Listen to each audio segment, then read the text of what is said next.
¿Qué tal? ¿Cómo están? Bienvenidos a una nueva edición de QM Agro, el programa agropecuario de QM Noticias para toda la provincia de Buenos Aires y todo el país. El programa de hoy lo vamos a dedicar enteramente a lo que es justamente política agropecuaria. Vamos a hacer un repaso por la provincia de Buenos Aires de las cuestiones que están preocupando hoy en día a los productores de manera más urgente, como es el caso de la presión impositiva que están sufriendo en determinadas zonas, sobre todo se está notando mucho en el sudeste bonaerense, pero en general en toda la provincia de Buenos Aires. Y también vamos a dar una mirada a las políticas agroindustriales que están encabezando desde la cartera de Leonardo Sarquís. En el resumen de noticias vamos a tocar uno de los temas de la semana, que es qué es lo que está pasando con las definiciones de la cosecha de trigo por parte de la agroindustria, que son 18 millones de toneladas, que no. Hubo una reunión y te vamos a contar todos los detalles de la reunión. Y para la entrevista tenemos un tema que ha impactado en toda la industria cárnica del Mercosur. Hubo un escándalo muy grande con el tema de carne adulterada en Brasil. Tenemos una entrevista, no te la pierdas, que vamos a ver todos los detalles de este tema. Ahora vamos a vender y comenzamos con esto que es QM Agro.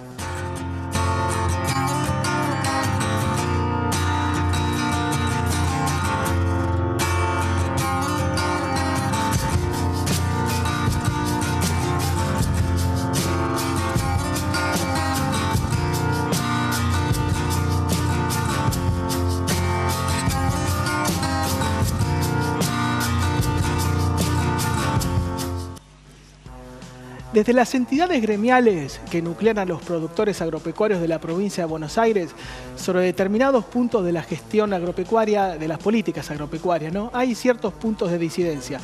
Nuestra productora todoterreno, Paula Rodríguez, nos produce, hace notas, hace de todo, Paula. Estuvo conversando con Matías de Velasco, él es el presidente de Carvap y nos dejaba sus definiciones sobre los temas que están preocupando a los productores, como decíamos al principio, que los más acuciantes son la falta de competitividad, el recorte que está viendo en la rentabilidad y la elevada presión impositiva que sufre el sector agropecuario bonaerense.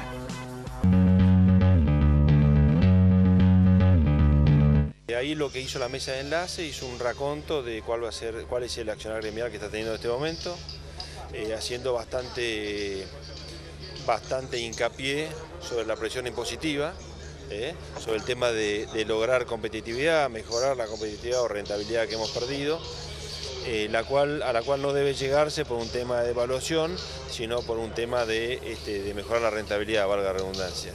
Y gran parte de esa rentabilidad perdida es por la presión impositiva que tenemos, ¿no?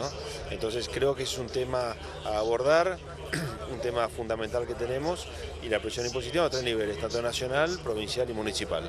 ¿Qué opinás respecto a la falta de políticas respecto a esa carga impositiva? Bueno, sí, si bien hay un mensaje claro del presidente de la Nación, el ingeniero Macri, de bajar la presión impositiva, achicar el Estado, bueno, evidentemente hay veces que vemos que hay cosas que van en sentido contrario, como puede ser quizás en algún punto, en algún impuesto de provincia de Buenos Aires, como es el impuesto inmobiliario complementario, ¿no? Pero bueno, tendrán que hacerlo porque la verdad que el sector privado no da más con esta presión, y menos el sector agropecuario, ¿no?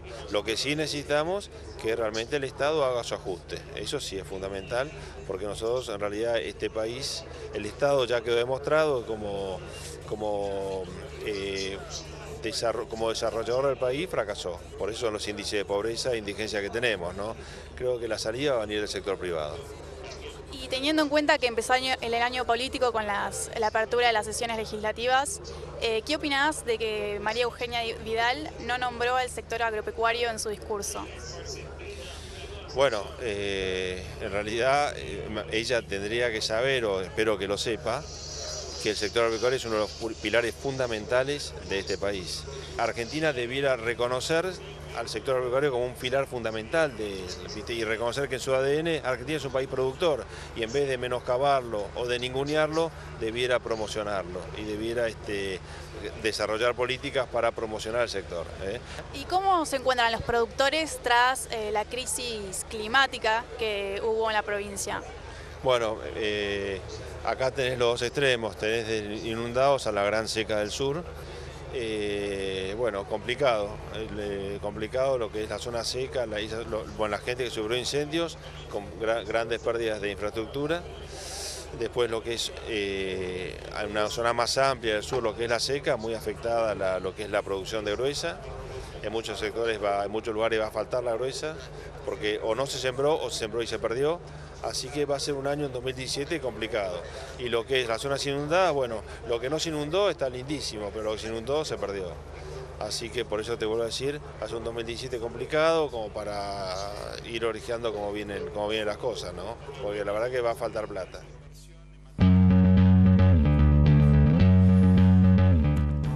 Y siguen las repercusiones por el anuncio de hace unos días, bueno, de hace unas semanas en realidad, del Ministerio de Agroindustria de la Nación con el tema de la cosecha récord de trigo. Se habló en febrero, como no sé si recuerdan, que comentamos que el informe mensual de estimaciones del Ministerio dijo que había 16 millones de toneladas y en marzo pasó a 18 millones de toneladas. Enseguida hubo repercusiones desde las bolsas privadas, desde medios de comunicación, incluso poniendo en tela de juicio esta cifra. Para llegar a un acuerdo, digamos que el punto álgido acá, ¿cuál es el tema? Que no se ponen de acuerdo con los métodos de medición. Agricultura tiene su propia metodología, las bolsas privadas tienen otro. Y si bien siempre hay una diferencia en lo que es las cifras finales, pero no hay una diferencia tan grande como ahora, hay casi 2 millones y pico de toneladas más de trigo. Para aunar un poco de criterios hubo una reunión con representantes de la Bolsa de Cereales de Buenos Aires, Rosario, Córdoba y los integrantes de la Subsecretaría de Agricultura de la Nación, que la oficina que está encabezada por Luis Urriza. ¿Qué pasó en esa reunión? Y no, sinceramente, por lo menos hasta el momento, no se llegó a ningún acuerdo. Cada una de las partes ha defendido lo suyo, su postura, ¿no?, con el tema de la metodología para medir el cultivo, bueno, en este caso de trigo, aunque también hay diferencias en maíz. Hubo hasta incluso algunos momentos tensos. Y también había otra pregunta flotando en el ambiente. ¿Qué va a hacer Agricultura en su informe mensual? ¿Va a rectificar esta cifra? ¿Se va a acercar un poco más a lo que dicen los privados o dice Luzda? ¿O se va a mantener?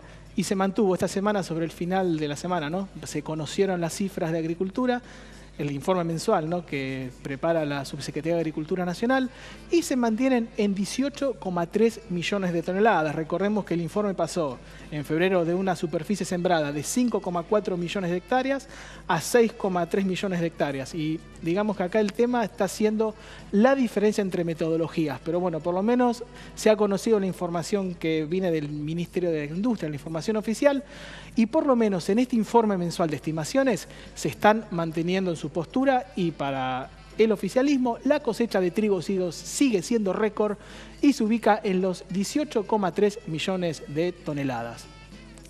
Seguimos con los cultivos ahora y nos vamos a ir a la soja. Según la Bolsa de Cereales de Santa Fe, es un buen momento, como dicen los relatores de fútbol, para la cosecha de soja, y se está viendo que en lo que es la zona de Santa Fe hay un 70% del cultivo que está en estado de bueno a muy bueno, un 20% regular y un 10% que no está por ahí en las mejores condiciones. ¿En dónde se ubica la mejor zona de cultivo? En el centro norte de Santa Fe. Ahí hay casi un 90% de la cosecha de soja que está en condiciones de muy buena a excelente. Así que una buena noticia para los productores sojeros de Santa Fe, una zona que, recordemos, estuvo muy afectada por los problemas climáticos, más precisamente por las inundaciones.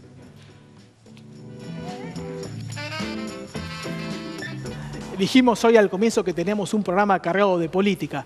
Comenzamos con las notas y vimos la opinión de Matías de Velasco, transformándose en el portavoz de los productores agropecuarios de la provincia de Buenos Aires y La Pampa. Ahora vamos a cruzar la calle y vamos a conversar con el ministro de Agroindustria de la provincia de Buenos Aires. Nos referimos a Leonardo Sarquís. En el marco de una charla que se llevó a cabo en La Plata sobre políticas públicas orientadas al sector agropecuario, conversamos con el ministro y estuvimos hablando de los temas, digamos, de más actualidad para el sector agropecuario bonaerense. Hablamos de la situación de los productores del sudoeste bonaerense, también cómo está afectando el tema climático al cordón hortícola platense, en qué situación se encuentra, y también el ministro nos hizo un panorama del sector tambero bonaerense. Con respecto a la jornada de ayer, con el foro con los intendentes del sector de sudoeste. Estuvimos en Coronel Dorrego, había 11 de los 3 intendentes, los otros intendentes mandaron representantes porque estaban por un tema de agenda complejo, y lo que hicimos es repasar lo que hicimos en el 2016, donde tuvimos muchos logros, la apertura de 3 frigoríficos, la instalación de la marca Vendimia para instalar el turismo en gran parte de la provincia de esa zona. Teniendo en cuenta también que fue un sector muy golpeado por las condiciones climáticas. Bueno, esa zona, como todos ustedes saben, fue más golpeada por la parte de incendios, ¿no?, durante todo el verano, lo cual tuvimos muchísimas veces en esta zona del verano, pero hay que dar herramientas de soporte. ya ha cambiado esa parte climática, con lo cual ha llovido bastante, con lo cual la posibilidad de recuperación de pasturas también ahora es muy buena. Entonces el panorama rondó en eso, ¿no? Pero lo bueno es que ya quedamos para la próxima reunión, que seguramente la haremos en el puerto de Bahía Blanca, donde yo también sugerí, y la idea de que hagamos como si fuera un foro también con intendentes e interministerial, o sea que vengan varios colegas del gabinete también para escuchar las necesidades del sudoeste. ¿Cómo viene la aplicación del Plan Hortalizas 2020? ¿Cómo ve preparado los productores de la provincia? Muy bien, nosotros lanzamos el plan el programa, tenía la estrategia Hortalizas 2020 en mitad de enero. Venimos ya con bastante requerimiento de acciones, ¿no? Ahora estamos empezando a mover un poco el financiamiento individual de los productores.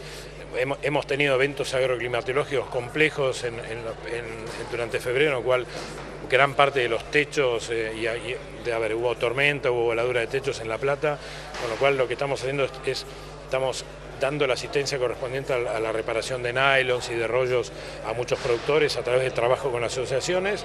Hemos dado asistencia también en Chiapas, así que asistencia financiera también. Hemos ayudado en la declaración de emergencia de muchos productores, así que hoy Hortaliza 2020 también estuvo abocado en esta coyuntura y ahora esperamos también tener muy buen año respecto a la producción, ¿no? Hace unas semanas tuvimos en el piso de QM Agro a Juan José Linari, director de lechería, y dijo que este iba a ser un año de transición para mejorar, para salir de la crisis. Cree que, bueno, él lo contó a partir del sector lechero.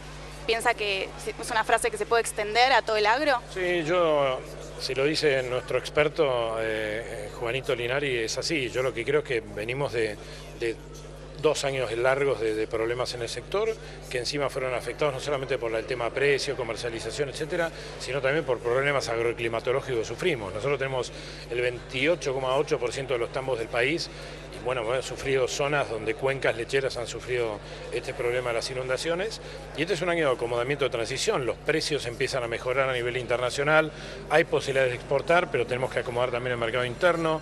Hay una merma de producción grande en el país, producto de los problemas que tuvo Santa Fe y Córdoba, con lo cual la Argentina siempre produce 11.000 millones de litros y probablemente este año produzca 10.000 o menos, entonces eso también hace que esto se reacomode de alguna manera. Nosotros estamos muy atentos y estando con nuestra mesa provincial lechera y nuestras mesas chicas, aportando y ayudando para que el sector lechero de la provincia no se paralice, que siga tratando de empujar de la mejor manera. Estamos dando asistencia correspondiente, tenemos un crédito del Banco Provincia que lo estamos renovando en este año también, vamos a ayudar a las cooperativas seguramente que han tenido problemas básicamente en la zona de Villegas y aledaños también.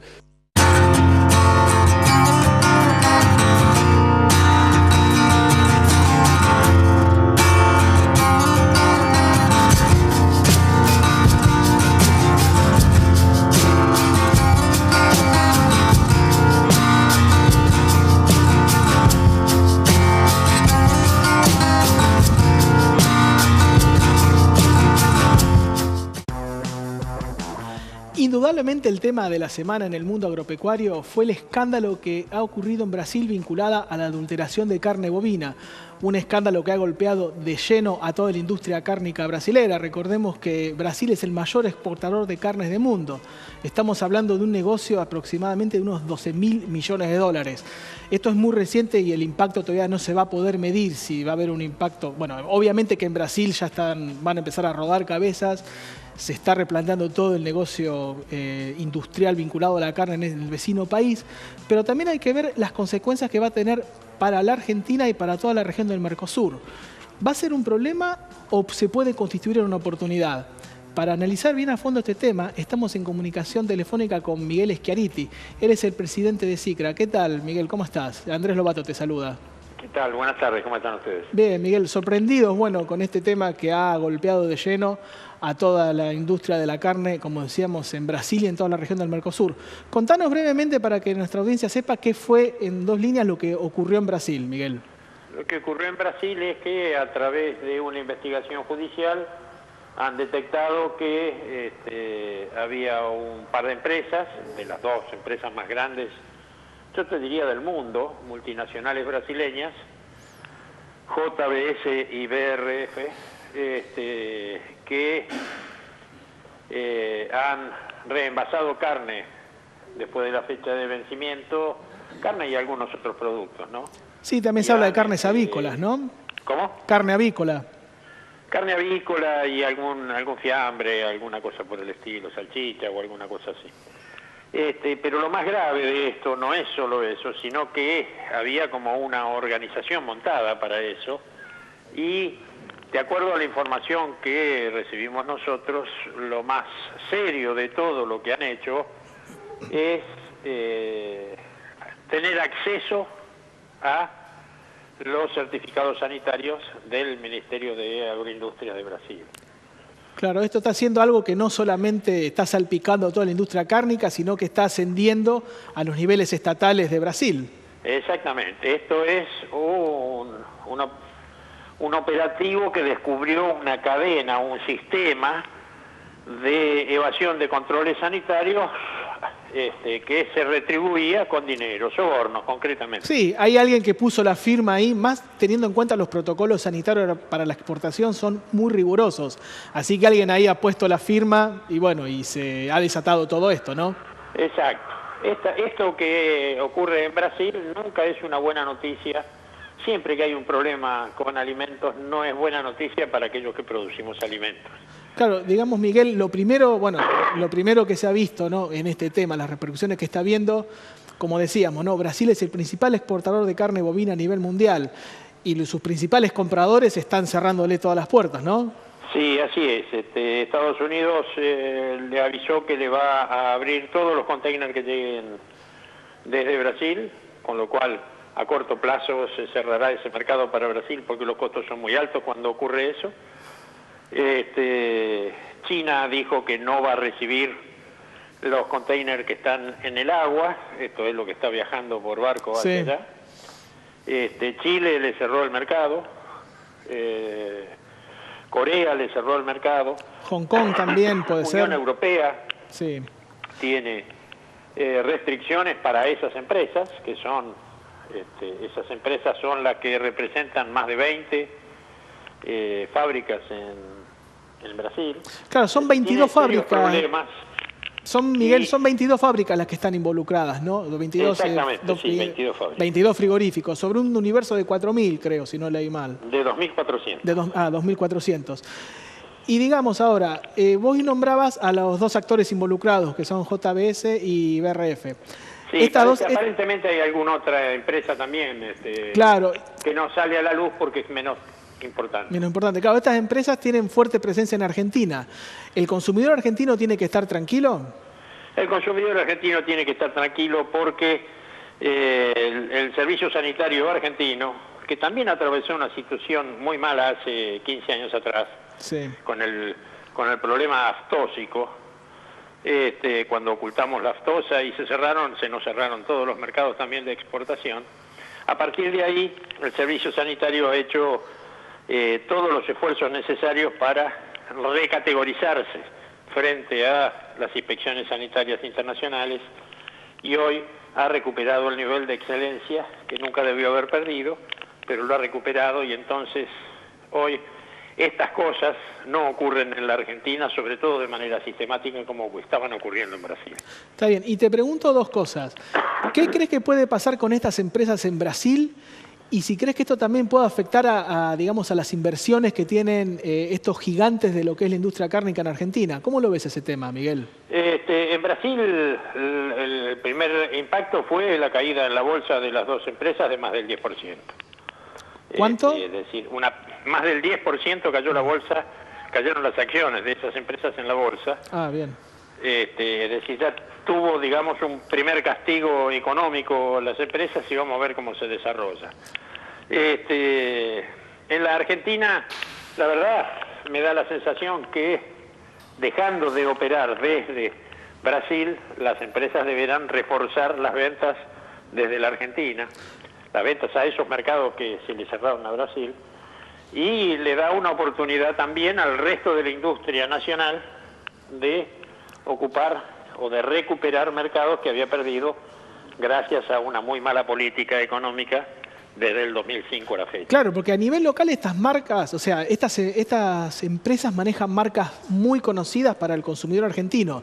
Por eso yo te preguntaba, Miguel, el tema de la tranquilidad, ¿no?, para los consumidores argentinos. No, los consumidores argentinos pueden estar muy tranquilos, no deben tener ningún temor porque el servicio sanitario argentino realmente es muy eficiente en este sentido y no van a ocurrir cosas parecidas. Teniendo en cuenta, bueno, vos Miguel sos un hombre de muchísimos años de experiencia en lo que es la industria, ¿no?, de la carne.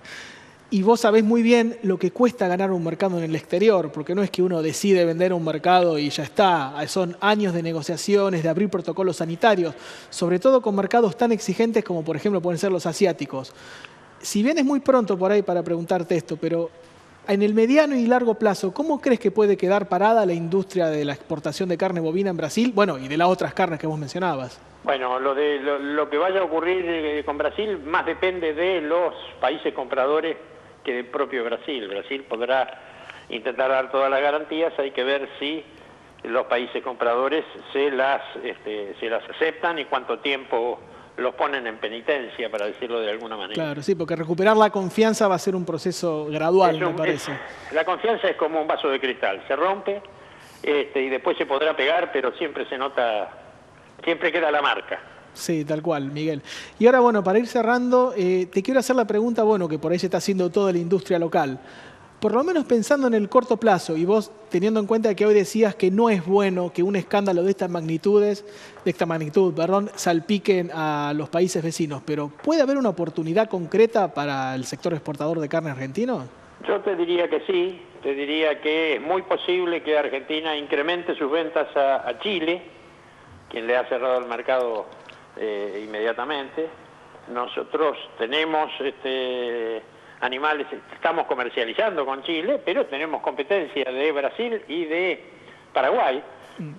Al salir Chile, sin ninguna duda, va a haber algún faltante al salir, Brasil de Chile, sin ninguna duda los chilenos van a tener un faltante de carnes que seguramente se va a complementar con el aumento de las exportaciones de la Argentina. ¿Vos pensás, Miguel, que en el transcurso de este 2017 el balance exportador de Argentina puede llegar a tener algún incremento?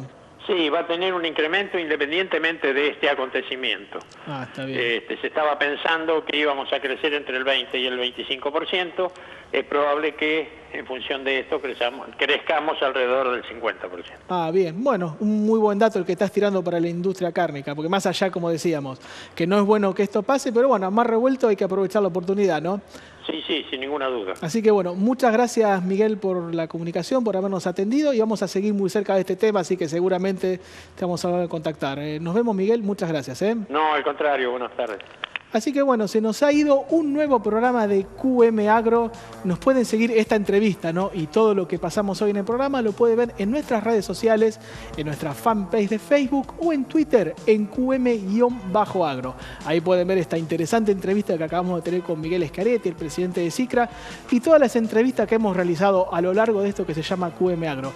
Quiero mandar un saludo muy especial a mi amigo Luis, a Gustavo y a la gente de La Tranquera que me viste tan bien como en cada programa.